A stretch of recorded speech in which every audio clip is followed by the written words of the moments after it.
Ada yang menarik dalam cara sebagian orang memperlakukan Al-Quran, seperti buku manual eksklusif yang hanya boleh ditafsiri oleh anggota klub tertentu. Harus muslim, harus suci, harus khatam ilmu nahwu dan sorof, hafal tafsir 30 jilid, dan minimal punya gelar dari pesantren. Sedangkan untuk muslim yang awam, cukup membaca teks Arabnya saja dan mengharapkan pahala dari setiap huruf yang dibacanya. Padahal, Al-Quran sendiri dengan polosnya menyebutkan di surat Al-Baqarah ayat 185, Hudal linnas, petunjuk bagi manusia. Bukan petunjuk hanya untuk orang-orang yang secara administrasi beragama Islam. Linnas itu artinya petunjuk bagi manusia. Dalam segala spektrum IQ dan warna kulit, dalam segala bahasa dan cabang keilmuan termasuk, dan ini agak menohok, para ilmuwan yang tidak pernah membaca kitab Ulumul Quran. Namun tetap saja, ada segelintir kaum yang merasa telah mendapat hak paten atas tafsir Al-Quran hanya karena mereka bisa membedakan antara maf'ul mutlak dan tamyiz. Mereka berdiri dengan penuh percaya diri di atas mimbar, menyuruh orang lain diam, sembari menyampaikan ayat tentang semesta dengan gaya pidato, bukan dengan data. Mereka bicara tentang penciptaan manusia tanpa pernah membuka jurnal embriologi, bicara tentang bintang tanpa mengenal spektrum cahaya, dan bicara tentang laut tanpa tahu apa itu tekanan hidrostatik. Dan anehnya, mereka tetap mengklaim diri sebagai ahli tafsir Al-Quran. Padahal, kalau kita jujur sedikit saja, yang mereka kuasai baru kulit kata, belum isi semesta. Lucunya, ketika ilmuwan mulai mencoba membaca Al-Quran dengan pendekatan saintifik, membaca ayat tentang penciptaan manusia dengan mikroskop, atau ayat tentang langit dengan teleskop, mereka langsung dicurigai. Mereka bukan ahli tafsir, kata yang satu. Bahaya, bisa jadi sesat, kata yang lain. Padahal, bukankah lebih sesat menafsirkan tentang fase janin hanya dengan dalil syair Arab kuno, ketimbang mendengarkan ahli kandungan? Bukankah lebih berbahaya mengajarkan tafsir ayat astronomi tanpa pernah paham bahwa bintang itu punya usia dan bisa mati? Tapi ya, selagi hafalan kuat dan gelar ustadz sudah melekat, maka apapun yang keluar dari mulutnya dianggap wahyu versi 2.0. Sementara itu, Al-Quran tetap sabar. Ia tetap menyebut dirinya petunjuk bagi seluruh manusia. Bukan karena manusia itu semuanya pintar, tapi karena semua berhak mendekat. Termasuk mereka yang datang dari laboratorium, dari ruang bedah, dari kampus teknik, atau dari observatorium langit. Dan mungkin, justru merekalah yang paling berhak menafsirkan ayat-ayat tertentu. Karena mereka punya ilmu untuk membaca isinya, bukan hanya aksaranya. Jadi kalau hari ini kita masih sibuk mengatur siapa yang boleh membaca dan siapa yang hanya boleh mendengarkan, itu tandanya kita belum paham siapa sebenarnya yang sedang bicara dalam Al-Quran. Sebab jika wahyu itu datang dari Tuhan seluruh alam, maka semestanya juga untuk seluruh manusia. Dan bagi yang mengklaim dirinya ahli tafsir, mungkin sebaiknya turun sebentar dari mimbar dan mulai mendengar mereka yang melakukan observasi bagaimana cara kerja langit dan bumi. Sebab bisa jadi, tafsir yang diagung-agungkan selama ini hanya penafsiran ulang dari kesombongan berbahasa. Mari kita lanjut. Jangan lupa seruput dulu kopinya.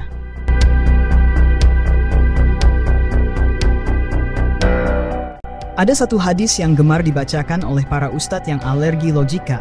Barang siapa menafsirkan Al-Quran dengan akalnya, maka silakan booking tempat di neraka sekarang juga, tanpa DP.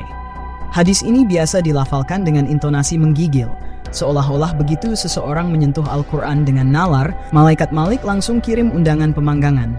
Anehnya, ustadz-ustadz ini sendiri gemar menafsirkan ayat-ayat dengan raso jo pareso. Kecuali kalau akal yang dipakai bukan milik golongannya, maka tafsir jadi seperti parkiran. Boleh asal jangan di depan rumah saya. Kalau kita korek hadis itu dengan cangkul sanad, kita akan menemukan bahwa riwayatnya lebih rapuh dari pegangan Busway.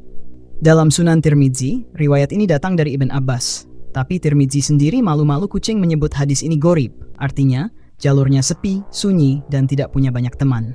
Dalam bahasa hadis, rawannya kesepian karena banyak yang mencurigainya. Abu Dawud juga memuatnya. Tapi diam 1000 bahasa soal kualitasnya. Ibnu Majah, yang memang terkenal doyan memuat hadis kelas 2, ikut-ikutan mencantumkannya. Sanadnya beranak dari jalur-jalur yang tak satu pun cukup sehat untuk jalan kaki dari Mekkah ke Madinah. Jika kita telusuri lebih dalam, maka kita akan menemukan redaksi lain dari hadis ini bahkan lebih pedas. Diriwayatkan dari Jundub bin Abdillah. Barang siapa menafsirkan Al-Quran dengan pendapatnya, meski dia benar, tetap neraka. Ini semacam ujian logika. Walaupun kamu benar, kamu tetap salah. Ini bukan Islam, ini sudah masuk genre Kafka. Namun, ketika diteliti oleh para ulama hadis, semua redaksi ini tumbang sebelum sempat duduk. Mereka rapuh, tak bersanad kuat, dan sebagian bahkan dicurigai sebagai hadis palsu yang diselundupkan oleh mereka yang curiga kalau akal mulai dipakai untuk membaca ayat. Imam Nawawi, Ibnu Taimiyah, sampai Ibnu Katsir tidak menjadikan hadis-hadis ini sebagai senjata nuklir melawan tafsir akal. Justru mereka membela tafsir rasional, asal tidak ngawur. Tafsir boleh memakai akal, asal bukan akal-akalan. Nah, satu-satunya hadis yang punya otot sanad dan tidak keropos adalah riwayat dari Ibnu Abbas. Barang siapa berkata tentang Al-Quran tanpa ilmu, maka bersiaplah untuk jadi arang. Ini baru hadis yang masuk akal. Karena tidak mencela akal, tapi kebodohan. Bedanya jelas. Tafsir pakai ilmu, silakan.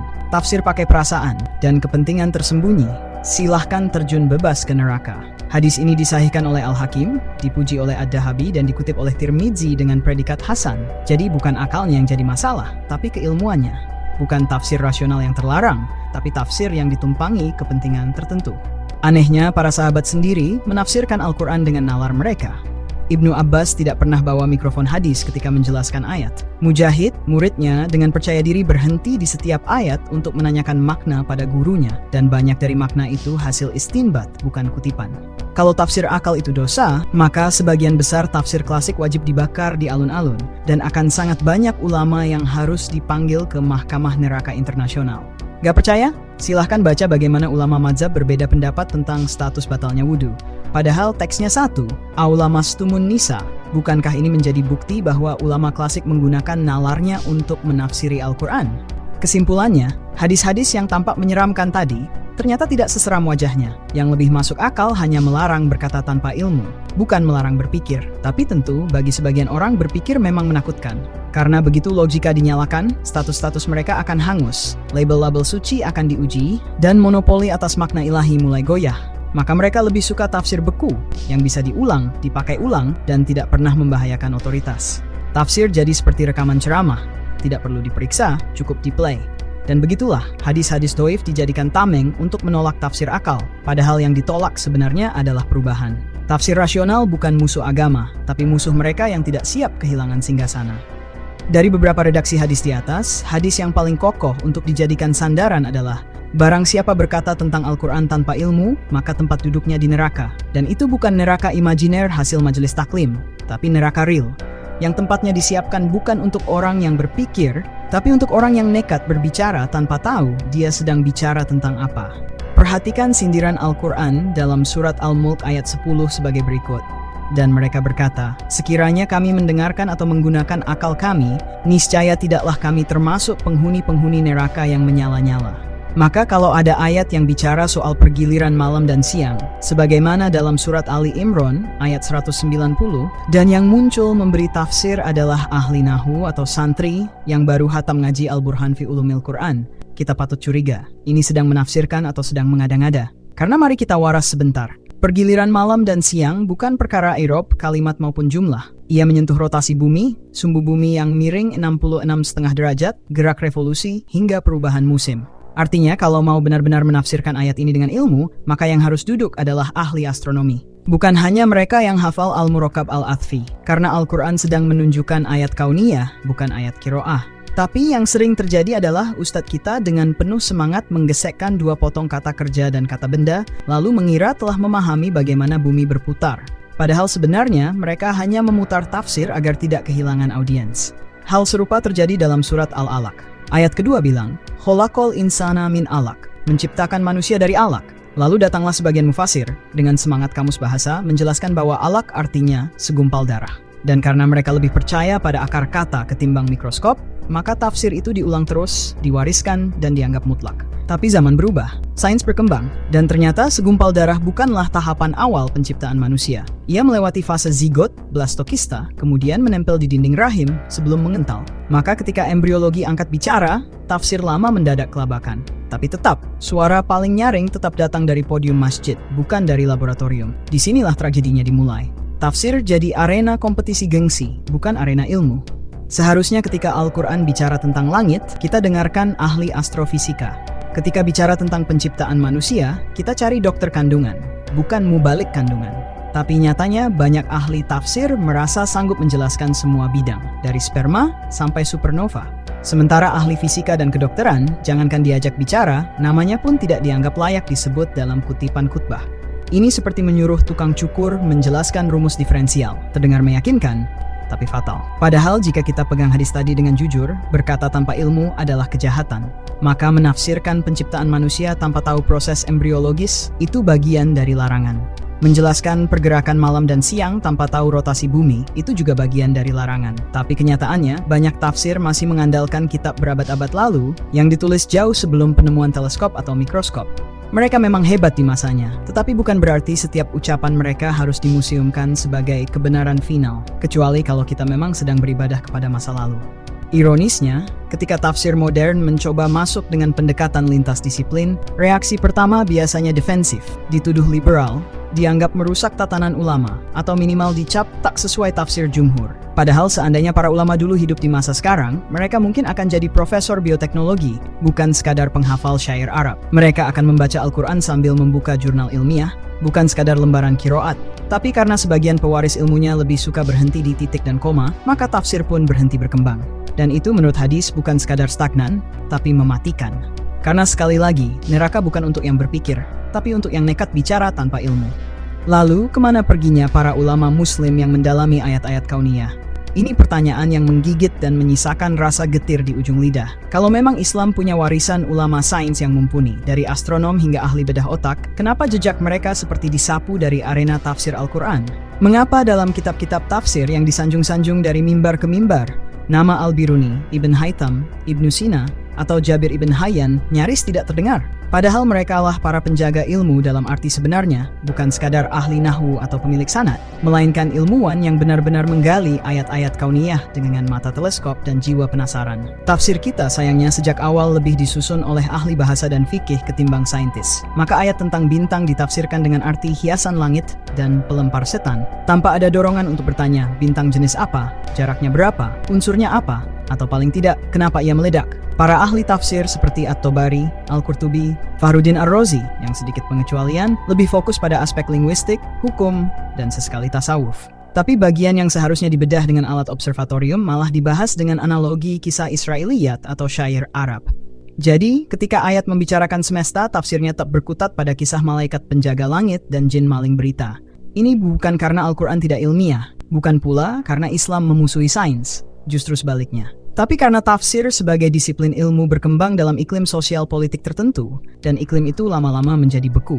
Ketika dinasti Abbasiyah di Baghdad mengalami zaman keemasan, sains berkembang, filsafat tumbuh, dan tafsir pun disentuh oleh para pemikir multidisipliner.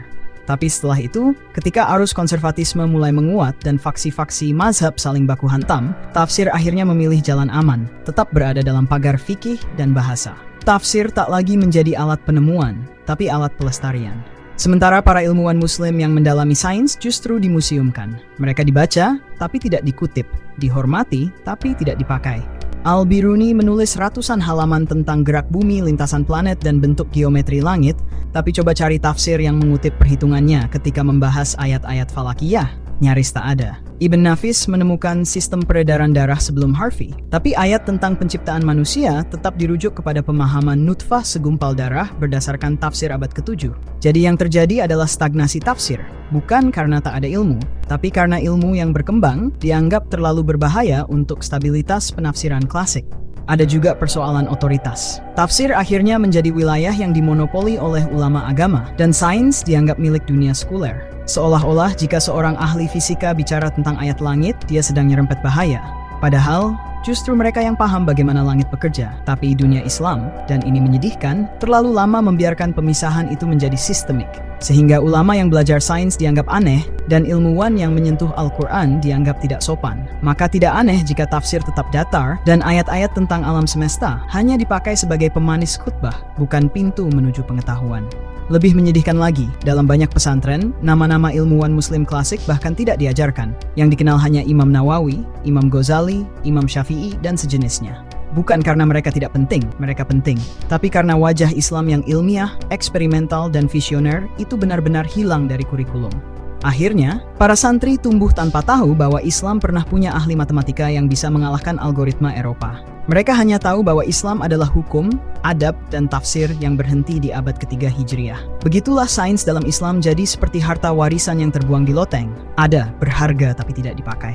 Padahal seandainya kita jujur pada hadis jangan menafsirkan Al-Quran tanpa ilmu, maka kita akan mulai mengundang para ilmuwan ke meja tafsir. Kita akan menyadari bahwa tafsir tidak cukup ditulis oleh ahli bahasa saja. Ia harus dibangun oleh kolaborasi, ahli geologi, ahli klimatologi, ahli genetika, bahkan ahli neuropsikologi. Barulah Al-Quran kembali menjadi petunjuk, bukan sekadar buku nostalgia. Maka kesimpulan dari semua ini, jika kita masih pantas menyebutnya kesimpulan, adalah bahwa tafsir kita selama ini ibarat warung kopi yang hanya menyediakan menu zaman kolonial, tapi bersikeras mengklaim dirinya kafe masa depan. Ayat-ayat tentang semesta dibaca tanpa teleskop, ayat tentang penciptaan manusia dikunyah tanpa mikroskop, dan ayat tentang kehidupan sosial diproses tanpa statistik. Lalu dengan wajah hikmat, para juru tafsir menyajikan hasilnya seolah wahyu kedua. Padahal kadang, yang lebih kuat bukan ilmunya, tapi mimik wajah waktu ceramah. Kita ini seperti pasien yang menolak dokter, tapi lebih percaya tukang ramal pasar malam.